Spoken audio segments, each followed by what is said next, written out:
So yesterday, Friday, December 19th, burning a little ATO before the end of the year, puts around the home office, and I put on Eric, November 1, Juliet uniform, Romeo's. I had a brain fart and I had to visually spell out his call sign in my head. I put on Eric's live stream. He had a morning live stream. I honestly was not very interested in the topic. It was yet another Parks on the Air website thing or whatever, but I thought it'd be nice to have on the background while I putzed around the home office and did some stuff. And I am very happy to say I was completely wrong on not being interested in that video.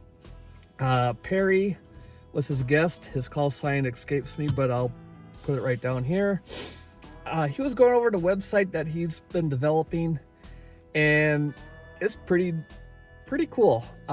He's trying to build a nice little community. Has a real nice map feature on it. But I'm not going to rehash Eric's video. I'll leave a link in the description to the blog post that's accompanying this video.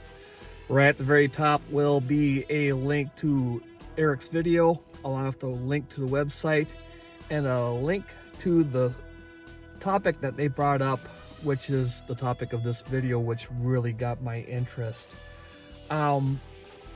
Obviously, Parks on the Air is a fantastic thing. I enjoy it. I'm doing a little bit of it from the comforts of my truck right now out in Crex Mills Wildlife Area.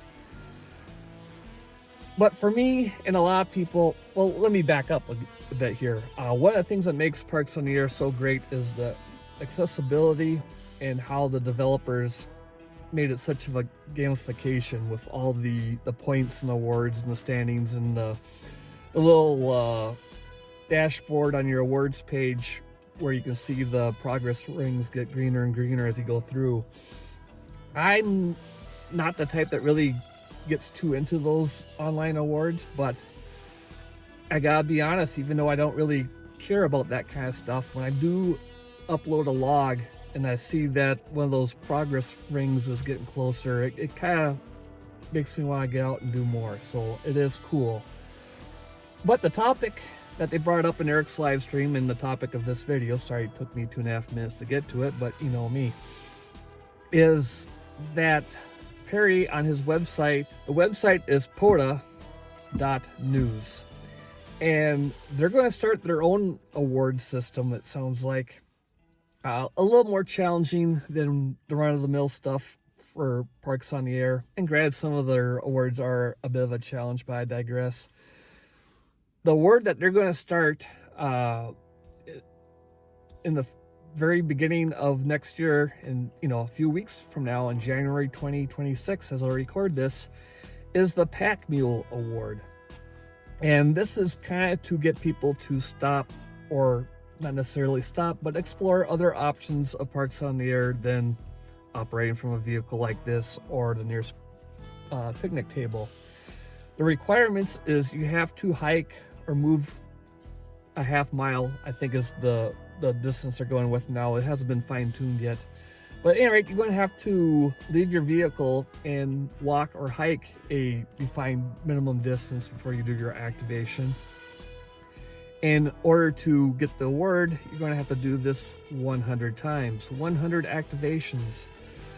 I don't know the specifics. I would kind of doubt that 2 firsts would count and that kind of stuff, but I'm not making up the rules. However it pans out, whatever the distance is, whatever the technicalities are, I'm all on board. This is going to be a lot of fun, and it's going to be a personal challenge for me. I'm definitely going to start doing that. I've kind of fallen out of Parks on the Air a little bit. I got kind of bored with it and distracted with life like a lot of people. And this is going to inspire me to get back into the hiking and the hike in Parks on the Air, which is one of my favorite ways to do it. Obviously, nothing wrong with activating from a car or a picnic table. That's the beauty of Parks on the Air. So much flexibility, but to the point that Perry made, a lot of people who got into Parks on the Air just go to these beautiful parks, these wonderful wildlife areas, and they just sit at the nearest picnic table, which in itself isn't a bad thing. But, like here in Wisconsin, state park pass for the year is like $35 or whatever.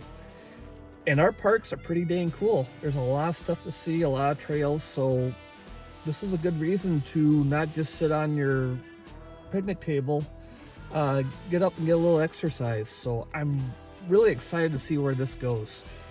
It'll be interesting to see how this logs, because it's going to be ripe for cheating, because anybody can do that. But so be it. If somebody wants to make up